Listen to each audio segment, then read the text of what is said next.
अस्सलाम वालेकुम dear student. आज हमने न्यूमेरिकल एनालिसिस 2 का नेक्स्ट अपना टॉपिक पढ़ना है। जो हमने टाइप्स ऑफ द होमोजीनियस हमने स्टार्ट की हुई थी, types of the difference equation. तो उसकी हमारे पास दो टाइप्स थी। कल हमने पढ़ी थी होमोजीनियस लीनियर डिफरेंस इक्वेशन और आज हमने क्या पढ़नी है, आज हमने पढ़नी है non homogeneous linear difference equation. इसके बारे में आज हमने स्टडी करना है। तो नॉन होमोजीनियस डिफरेंस इक्वेशन ऐसी इक्वेशन होती है जिसकी राइट साइड में हमारे पास कोई ना कोई वेरिएबल्स पाया जाए, चाहे वो कांस्टेंट हो जाए, एक्सपोनेंट हो, या हमारे पास वो ट्रिग्नोमेट्रिक हो, कोई भी फंक्शन पाया जाए। तो ऐसी हम इक्वेशन को क्या कहते हैं, वो हमारे पास non homogeneous linear difference equation है। तो इसमें सबसे पहले हमारे पास क्या है, the difference equation of the form. जो हमारे पास डिफरेंस इक्वेशन है वो हमारे पास किसमें पाई जाए, एफ डेल में पाई जाए, और साथ में पास Y is equal to F of K पाया जाए। जो हमने कल पढ़ी थी तो उसके राइट हैंड साइड पे हमारे पास क्या था, ओनली जीरो आ रहा था। तो वो हमारे पास कहला रही थी कि होमोजीनियस लीनियर डिफरेंस इक्वेशन है। तो ये हमारे पास नॉन होमोजीनियस है। इसकी राइट हैंड साइड में एफ ऑफ के की कोई ना कोई वैल्यूज पाई जाएगी।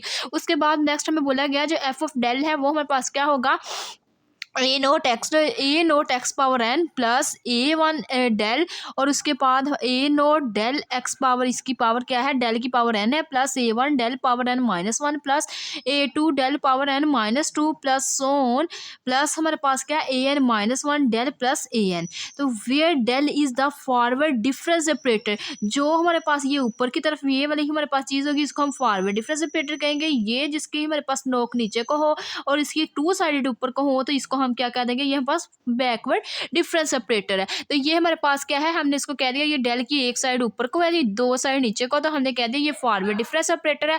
और जो इसके द सोल्यूशन है, इक्वेशन ऑफ द, इसका जो सोल्यूशन है वो दो पार्ट के अंदर एग्जिस्ट करेगा। एक हमारे पास उसका पार्ट लेफ्ट हैंड साइड होगा, एक पार्ट उसका राइट हैंड साइड होगा। जो लेफ्ट हैंड साइड का पार्ट होगा उसको हम कह देंगे कि वो हमारे पास कॉम्प्लीमेंट्री सोल्यूशन है, उसको इंडिकेट करें हम करेंगे वाई से। और जो हमारे पास राइट हैंड साइड वाला सोल्यूशन होगा उसको हम कह देंगे वो हमारे पास पार्टिकुलर सोल्यूशन है, और उसको हम इंडिकेट करेंगे वाई स्टेरिक के साथ। तो ये हमारे पास इसमें मेन डिफरेंस ये होता है कि होमोजीनियस में सिर्फ हम कॉम्प्लीमेंट्री सोल्यूशन फाइंड आउट करते हैं, पार्टिकुलर नहीं फाइंड करते, क्योंकि उसकी राइट साइड जीरो होती है। जीरो होने की वजह से इसका हमारे पास पार्टिकुलर सोल्यूशन जीरो आना है, तो इसलिए हम उसको फाइंड ही नहीं करते। लेकिन इसकी राइट हैंड साइड में एफ ऑफ के मौजूद होता है, एफ ऑफ के मौजूद होने की वजह से हमें पार्टिकुलर सोल्यूशन फाइंड आउट करना पड़ता है, जिसको हम वाई स्टेरिक कहते हैं। देन फिर हमने क्या करना है, जनरल सोल्यूशन फाइंड करना है। जनरल सोल्यूशन हम कैसे फाइंड करेंगे, जो हमारे पास कॉम्प्लीमेंट्री सोल्यूशन वाई और पार्टिकुलर सोल्यूशन इन दोनों को हमने क्या करना है, ऐड करना है। तो देन हमारे पास क्या आ जाना है, जनरल सोल्यूशन आ जाना है। जनरल सोल्यूशन आ जाएगा। कॉम्प्लीमेंट्री सोल्यूशन आप लोगों को फाइंड करना आता है लेफ्ट हैंड साइड में, जैसे हमने प्रीवियस में पहले डिफरेंस इक्वेशन को ऑपरेटर बनाया, ऑपरेटर बनाने के बाद हमने इसकी ऑक्सिलरी इक्वेशन बना के उसके रूट्स बना लिए थे, और रूट्स बनाने के बाद जो उसका सोल्यूशन आया था वो हमारे पास कॉम्प्लीमेंट्री सोल्यूशन आया था। तो वो हमने यहाँ तक इसको सोल्व कर लिया था, लेकिन उसकी इधर हमारे पास क्या था, इसकी राइट साइड जीरो थी होमोजीनियस में। अब नॉन होमोजीनियस में हमारे पास क्या है, जो इसकी राइट हैंड साइड है वो एफ ऑफ के है। मीन इसके अंदर कोई ना कोई हमारे पास कॉन्स्टेंट आ सकते हैं, कोई भी हमारे पास टर्म आ सकती है, ट्रिग्नोमेट्रिक हो सकती है, एक्सपोनेंट हमारे पास हो सकती है, और इसके साथ साथ हमारे पास कोई भी एक्सपोनेंट फंक्शन पाया जा सकता है। टू पावर के के साथ सिंपल वन आ सकता है, ई पावर के आ सकता है, और ट्रिग्नोमेट्रिक के साथ एक्सपोनेंट आ सकता है। ऐसे हमें पास कई तरह के फंक्शन आ सकते हैं राइट हैंड साइड में। तो उसको हमने कहना है कि वो हमारे पास पार्टिकुलर सोल्यूशन है। अब हमने ये भी सीखना है कि हमारे पास पार्टिकुलर सोल्यूशन को हम कैसे फाइंड करेंगे। कॉम्प्लीमेंट्री सोल्यूशन तो हमें फाइंड करना आ गया, पार्टिकुलर सोल्यूशन फाइंड आउट करने के लिए हमें क्या करना पड़ेगा, now we find the complementary solution. हम इक्वेशन वन से कैसे फाइंड करेंगे, we shall to find the del of Y. हम इसको क्या करते हैं, उसकी कैरेक्टरिस्टिक को जीरो के इक्वल रखते हैं। जीरो के इक्वल रखने के बाद हम क्या कर लेते हैं, वहां से अपने रूट्स निकाल के उसका कॉम्प्लीमेंट्री सोल्यूशन निकाल लेते हैं। तो हमने क्या करना है, फाइंड करने पार्टिकुलर सोल्यूशन। उसके लिए हमारे पास क्या वे होगा, जो हमारे पास पार्टिकुलर सोल्यूशन के लिए हमने क्या किया, equation one we shall discuss the following types. हम क्या करेंगे, पार्टिकुलर सोल्यूशन फाइंड करने के लिए उसकी फॉलोइंग टाइप्स को हम डिस्कस करेंगे। उसकी जो हमारे पास फर्स्ट टाइप्स है, आज हमने वो पढ़नी है। फर्स्ट टाइप जो राइट साइड पे हमारे पास जो कितने वेरिएबल आ सकते हैं। फर्स्ट हमारे पास क्या आ सकता है, राइट साइड पे पास ओनली कांस्टेंट भी आ सकता है, एक्सपोनेंट फॉर्म भी आ सकती है, एक्सपोनेंट के साथ कांस्टेंट आ सकता है, ट्रिग्नोमेट्रिक फंक्शन आ सकता है, ट्रिग्नोमेट्रिक के बाद हमारे पास एक्सपोनेंट के साथ ट्रिग्नोमेट्रिक फंक्शन आ सकता है, constant plus exponent plus trigonometric function आ सकता है। दो राइट साइड पे तो हमारे पास कोई भी वेरिएबल हमारे पास आ सकता है। तो उसके लिए हमने वन बाय वन अपने टाइप्स को डिस्कस करना है। हमारे पास जो टाइप्स है वो उसकी टाइप्स नंबर वन है। हैं। टाइप्स नंबर 1 में हमने कुछ ऐसे नंबर को लेके हमने डिस्कस करना है, अगर हमारे पास राइट साइड पे 1 आ रहा हो तो उसका हम पार्टिकुलर सोल्यूशन कैसे फाइंड आउट करते हैं, तो उसको हम पार्टिकुलर सोल्यूशन लेट कैसे करते हैं, देन उसका जनरल सोल्यूशन कैसे निकालते हैं।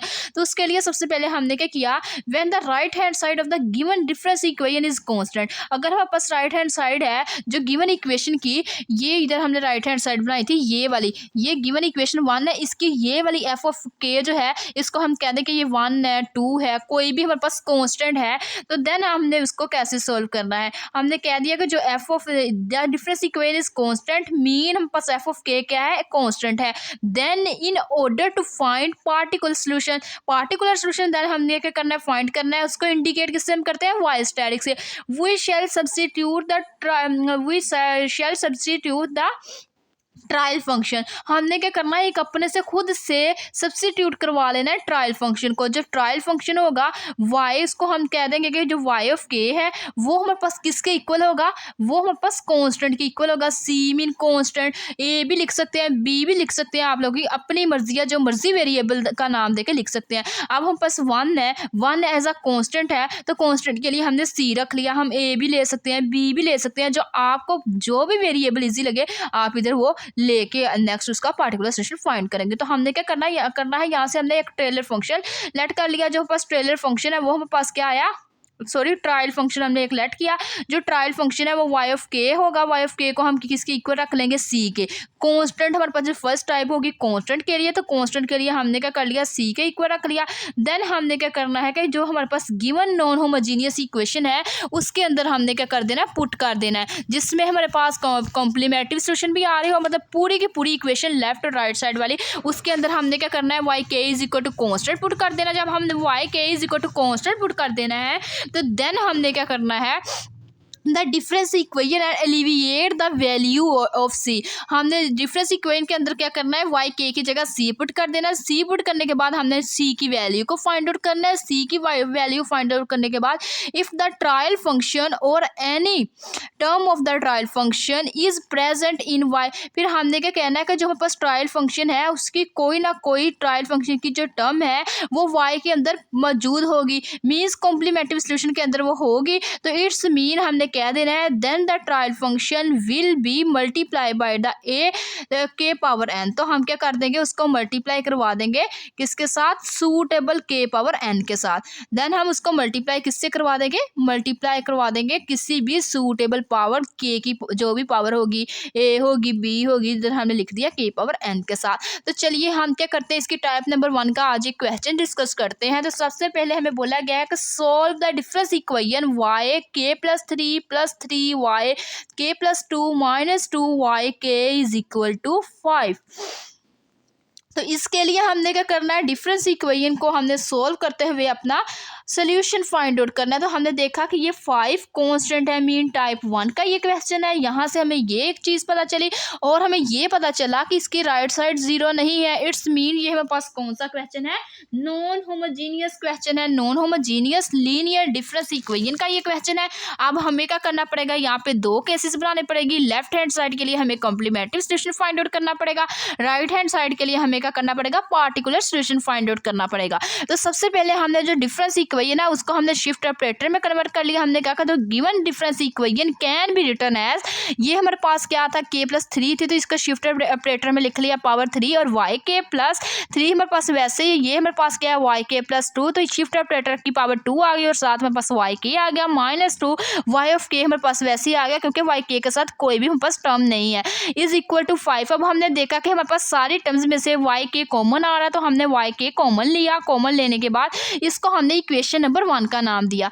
इक्वेशन नंबर 1 का नाम देने के बाद अब हमने क्या करना है, इस इक्वेशन की जो लेफ्ट हैंड साइड है उससे कॉम्प्लीमेंट्री सोल्यूशन फाइंड आउट करना है। राइट हैंड साइड से हमने देखना है अपना ट्रायल फंक्शन लेते हुए उसमें पार्टिकुलर सोल्यूशन फाइंड आउट कर लेना है। तो सबसे पहले हमने कॉम्प्लीमेंट्री सोल्यूशन फाइंड आउट करना है। तो हमने कहा फॉर कॉम्प्लीमेंट्री सोल्यूशन, हमने कॉम्प्लीमेंट्री सोल्यूशन के लिए ये सारी चीज़ ले ली, ये वाली राइट लेफ्ट हैंड साइड वाली सारी टर्म्स हमने ले ली, इक्वल रख लिया 0 के। जीरो के इक्वल रखा, तो रखने के बाद हमने क्या करना है, ऑक्सिलरी इक्वेशन ली। हमने कहा जो ऑक्सिलरी इक्वेशन इज जिसमें पास वाई के क्या हो जाएगा, जीरो हो जाएगा। बाकी ये सारी टर्म्स जितनी भी ये टर्म्स है हमने क्या किया, वेरिएबल चेंज करके लिख लिया। जिधर जिधर एम था हमने क्या, जिधर जिधर ई था उसको हमने क्या कर दिया, इन टर्म ऑफ एम लिख लिया। तो ये हमारे पास क्या आ गया, m3 + 3m² - 2 = 0। अब हम क्या करेंगे, इस पे हमने क्या करना है, इसके रूट्स बनाने हैं इस इक्वेशन के। तो ये इक्वेशन देखें हमारे पास किस में है, क्यूब फॉर्म में है। तो क्यूब फॉर्म में जो भी हम पास इक्वेशन आ जाए हम इसको किससे करते हैं, बाय सिंथेटिक डिवीजन से हम इसको सॉल्व करते हैं। सिंथेटिक डिवीजन से चलिए हम इसको सॉल्व करते हैं। सबसे पहले हमने देखा कि हमारे पास क्यूब है तो उसका हमारे पास 1 आ गया। उसके बाद हमने देखा स्क्वायर की वैल्यू क्या है, हमारे पास 3 आ गई। उसके बाद हमने देखा कि उस m आना था, m नहीं है तो m की वैल्यू 0 आ गई। उसके बाद कांस्टेंट फंक्शन हमारे पास क्या है, -2।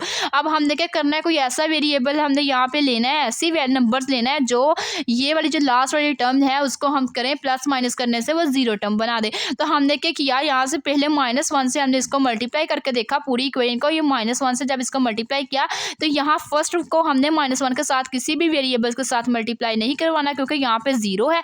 0 को मल्टीप्लाई करवाएंगे तो वो क्या बन जाएगा, यहाँ पे 0 इससे मल्टीप्लाई होकर क्या हो जाएगा, 0 ही हो जाएगा। 1 - 0 किया तो 0 आ गया। इसी तरह अब हमने क्या किया, 1 को मल्टीप्लाई किया -1 के साथ तो वो हमारे पास -1 आ गया। 3 में से -1 किया तो 2 आ गया।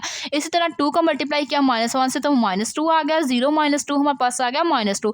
-2 मल्टीप्लाई बाय -1 तो ये हमारे पास आ गया +2। तो +2 और -2 ये हमारे पास क्या बन गया, 0। अब हमारे पास ये क्यूब फॉर्म की जो इक्वेशन थी स्क्वायर फॉर्म में कन्वर्ट होगी। तो हमने कहा कि जो हमारे पास एक रूट्स आया वो आया है m = -1। हमारे पास ये रूट्स आया और जो सेकंड रूट्स है वो हमारे पास क्या है, m² + 2m - 2 = 0। अब हमने क्या किया, इस पे क्वाड्रेटिक फार्मूला अप्लाई किया। क्वाड्रेटिक फार्मूले की हेल्प से a b c की वैल्यू पुट की। जो हमारे पास क्वाड्रेटिक फार्मूला होता है वो हमारे पास इक्वल होता है m = -b ± b² - 4ac/2a। तो ये वाला फार्मूला है। ए की जगह हमने क्या कर दिया, 1 पुट कर दिया, बी की जगह 2 पुट कर दिया, सी की जगह -2 पुट कर दिया। ये वैल्यूज पुट करने के बाद इसको सोल्व किया तो यहाँ से जो हमारे पास इसका आंसर आया वो हमारे पास क्या आ गया, -1 ± √3। तो ये हमारे पास इसके रूट्स आए। एक दफ़ा हम इसको अंडर रूट वाली टर्म को प्लस के साथ लिख लेंगे, एक दफ़ा अंडर रूट वाली टर्म को हम नेगेटिव साइन के साथ लिख लेंगे। तो हमने क्या कर दिया, यहाँ पे हमने लिखे जो हमारे पास पॉइंट्स, एक हमारे पास -1 पॉइंट आया, एक हमारे पास आया -1 + √3, एक आया -1 - √3। ये अब हमारे पास क्या आ गया, 3 रूट्स आ गए। तीनों रूट्स हमने देखे कि क्या है, तीनों रूट्स एक दूसरे से डिफरेंट है, मीन डिस्ट्रिक्ट रूट है। उसके लिए हमने क्या करना है, जनरल सॉल्यूशन लेना है। तो हमारे पास जनरल सॉल्यूशन आ जाएगा y, इसके जिसको हम क्या करेंगे, कॉम्प्लीमेंट्री सॉल्यूशन फाइंड आउट करने के लिए y से उसको इंडिकेट करते हैं = सबसे पहला वेरिएबल c1। तो ये हमारे पास m की क्या रूट है, पहले -1, इसकी पावर क्या आ जाएगी k, क्योंकि हमारे पास जो क्वेश्चन गिवन है वो y k + k की फॉर्म में गिवन है। तो k की उसकी पावर में k आ जाएगा प्लस। उसके बाद हमने किया c2 के बाद हमने नेक्स्ट देखा कि हमारे पास सेकंड वेरिएबल क्या है, सेकंड रूट्स क्या है, वो हम पास है -1 + √3 और इसकी पावर आ जाएगी k, क्योंकि k वेरिएबल की रिस्पेक्ट से हम इस के डिफरेंस इक्वेशन को सोल्व कर रहे हैं। प्लस उसके बाद नेक्स्ट c2 आ गया, c3 लिखेंगे और नेक्स्ट रूट आ जाएगा -1 - √3 और इसकी पावर क्या आ जाएगी k। तो ये हमारे पास आ जाएगा, इसका एक पार्ट हमारे पास सोल्व हो जाएगा, कॉम्प्लीमेंट्री सॉल्यूशन आ गया। अब हमने क्या करना है, पार्टिकुलर सॉल्यूशन फाइंड आउट करना है। फॉर पार्टिकुलर सॉल्यूशन हमने लेट क्या करना था, हमें बताया गया था कि हमने ट्रायल फंक्शन अगर कोई कांस्टेंट फॉर्म में आ जाए तो उसके लिए हमने लेट कर लेना कि y k किसके इक्वल है, c के इक्वल है। अब हमने क्या लेट कर लिया, y = c in equation number 1। हम जिधर जिधर हम पास y = k है उधर हमने c पुट कर देना है इक्वेशन नंबर 1 के अंदर। चलिए हम देखते हैं, हमने इक्वेशन नंबर 1 का इसको हमने इक्वेशन नंबर 1 का नाम दिया था, इसमें y k की जगह हमने c पुट कर देना है, बाकी सारी टर्म्स वैसे ही हमारे पास आ जाएगा e पावर 3 + 3e² - 2 × c = 5। ये हमारे पास टर्म आ जाएगी ये हमारे पास सारी टर्म आ गई। अब हमने क्या करना है, कांस्टेंट के ऊपर शिफ्ट ऑपरेटर अप्लाई करना है, सारी शिफ्ट ऑपरेटर कांस्टेंट के अंदर अप्लाई करना है। हमने लिख लिया e⁻³ × c + 3e² × c - 2c = 5। अब हमने क्या करना है, कोई भी शिफ्ट ऑपरेटर किसी भी कांस्टेंट के साथ मल्टीप्लाई हो रहा हो तो वो वही कांस्टेंट नंबर आंसर देता है। इट्स मीन ये हमारे पास जब क्यूब से मल्टीप्लाई होगा शिफ्ट ऑपरेटर c से तो वो c ही रहेगा। इसी तरह ये भी हमारे पास क्या बनेगा 3c ही रहेगा, -2c रहेगा। इट्स मीन कि कांस्टेंट नंबर जो भी होगा उसका शिफ्ट ऑपरेटर कांस्टेंट नंबर ही आएगा, ये आप लोगों ने याद रखना है। अब हम क्या करेंगे, इसको प्लस माइनस करेंगे, 3 और ये हमारे पास 3 और c है, ये 1c है और 4c -2c क्या आ जाएगा हमारे पास 4 में से अगर 2 निकालें तो वो हमारे पास बचा 2c is equal to 5। c की यहाँ से हमारे पास वैल्यू क्या आ गई 2/5। अब हम क्या करेंगे, c की वैल्यू जो हमने ये फंक्शन ट्रायल फंक्शन लेट किया था इसको हम किसी भी इक्वेशन का नाम दे देते हैं, इक्वेशन 2। तो इसके अंदर हम क्या करेंगे, c की जगह ये वैल्यू पुट कर देंगे, yk इज इक्वल टू 5/2। 5/2 आ गया c। तो नेक्स्ट हमने ये कहा था कि जो पार्टिकुलर सोल्यूशन है उसको इंडिकेट किससे करना है, वाई स्टेरिक से। तो हमने yk की जगह Y asterisk is equal to 5/2। अब हमने देखा कि हमारे पास जनरल सोल्यूशन भी आ गया। जनरल सोल्यूशन हमने अब निकालना है, तो हमें पता है कि कॉम्प्लीमेंट्री सोल्यूशन हमारे पास ये आया है, जो हमारे पास पार्टिकुलर सोल्यूशन है वो ये आया है। इन दोनों को हम ऐड करेंगे तो हमारे पास जनरल सोल्यूशन आ जाएगा। Thus the general solution is Y K is equal to Y plus Y asterisk. Y हमारे पास क्या आया, particular solution sorry complementary solution हमारे पास क्या आया, c1 -1 power k plus c2 -1 plus under root power k plus c3 -1 √3 power k। तो ये हमारे पास क्या आ गया, इसका कॉम्प्लीमेंट्री सोल्यूशन प्लस हमने देखा कि इसका पार्टिकुलर सोल्यूशन क्या आया 5/2। ये हमारे पास आ गया इसका पूरा का पूरा, दोनों को सम करने से इसका जनरल सोल्यूशन। ये था हमारा आज का रिक्वायर्ड सोल्यूशन। उसके बाद नेक्स्ट हमारे पास हमने देखा ये हमारे पास इस क्वेश्चन है, ये आप लोगों ने होमवर्क में ट्राई करना है। ये गिवन क्वेश्चन है, आप लोगों को ये बता देती हूँ कि इसके कॉम्प्लीमेंट्री सोल्यूशन और पार्टिकुलर सोल्यूशन का आंसर क्या आएगा। तो ये यहाँ पे